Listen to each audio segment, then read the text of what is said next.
lên nó yeah yes sir nhỏ lên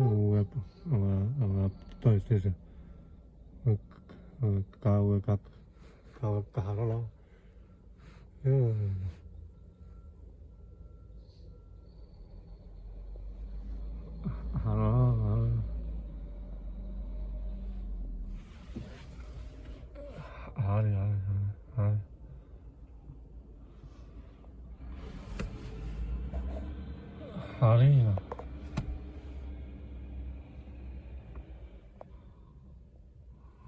lên nó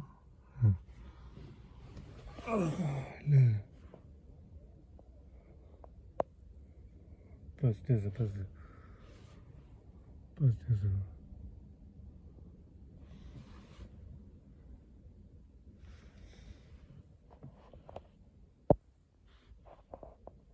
okay bye bye